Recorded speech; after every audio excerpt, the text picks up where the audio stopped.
Aujourd'hui, on va s'intéresser à un mouvement assez nouveau et surtout très visible qui émerge en France, celui des ex-musulmans qu'on appelle aussi les apostats. Et ce qui change tout, c'est que pour la toute première fois, ils sont descendus dans la rue. Ils ont manifesté pour faire entendre une critique, disons-le, radicale de la religion qu'ils ont décidé de quitter. On commence avec cette phrase, lancée par une manifestante. Écoutez bien. Ici en France et en Europe, on est en danger. Voilà.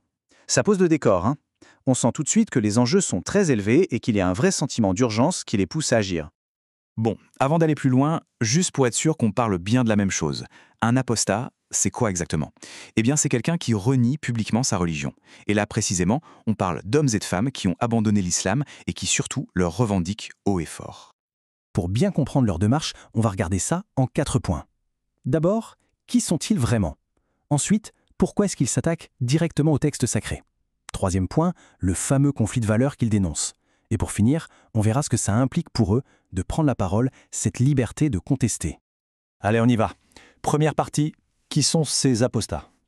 Ce qu'il faut vraiment retenir, c'est que ce rassemblement, c'est un événement. Une première en France. Des dizaines de personnes, toutes issues de la culture musulmane, qui décident de sortir de l'ombre, de se montrer à visage découvert pour parler de leur rupture avec l'islam.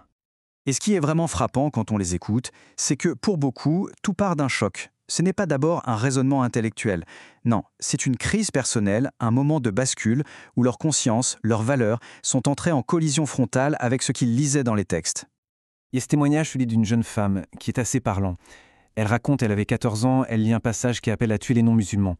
Et à ce moment-là, elle regarde dehors, elle voit un bel arbre, et elle se dit « c'est juste impossible. Un Dieu qui a créé une chose aussi belle ne peut pas nous demander de tuer. » Et là, pour elle, tout s'effondre. Et donc, cette remise en question très personnelle, ça les conduit logiquement à une critique beaucoup plus large. Pour eux, le problème, ce n'est pas juste quelques dérives ou de mauvaises interprétations. Non, ils estiment que le problème vient de la source, les textes sacrés eux-mêmes, donc le Coran et les hadiths. Et ça nous amène à un point qui est vraiment central dans leur discours. Ils rejettent complètement la distinction qu'on fait très souvent en France entre islam et islamisme. Pour eux, c'est une fausse distinction.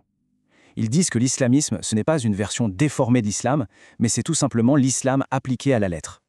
Alors là, on pourrait se demander, ok, mais comment expliquer les contradictions dans le Coran, avec des passages de paix et d'autres très violents?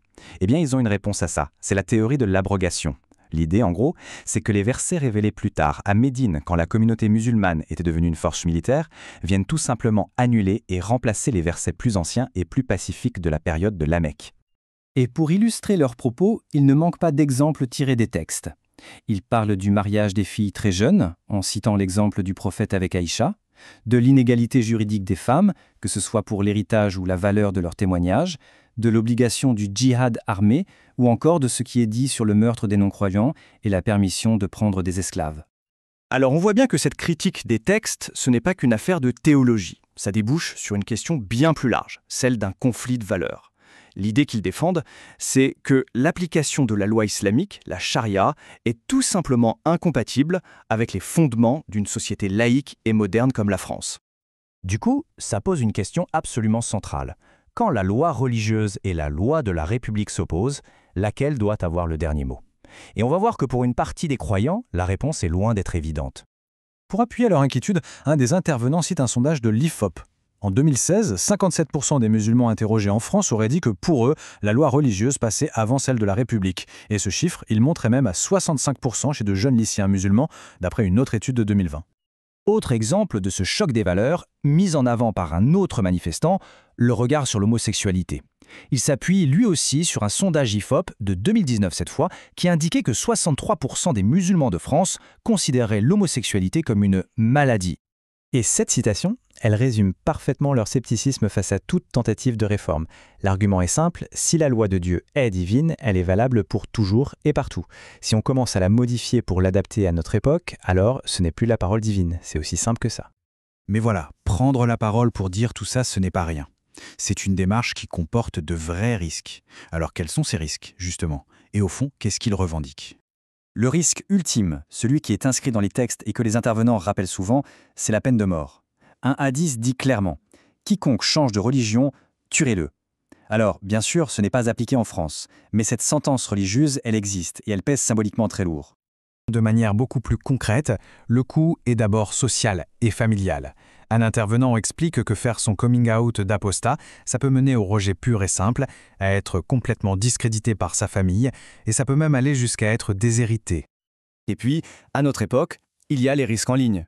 Une militante raconte qu'elle est souvent forcée de désactiver les commentaires sur ses réseaux sociaux juste pour se protéger psychologiquement. Parce que lire à longueur de journée des insultes, des messages misogynes et évidemment des menaces, c'est juste insupportable. Donc au final, leur demande est assez simple. C'est le droit d'exister publiquement sans avoir peur. Le droit de penser différemment, de critiquer une idéologie et même de blasphémer. Bref, le droit de jouir pleinement de la liberté de conscience, qui est quand même un des grands principes de la société française. Et toute cette histoire, ça soulève une question fondamentale qui nous concerne tous, bien au-delà de leur cas personnel. Dans une société qui se veut libre, est-ce que certaines idées, certaines croyances peuvent être considérées comme intouchables, au-dessus de toute critique? C'est une question qui est loin d'être simple et qui reste plus que jamais ouverte.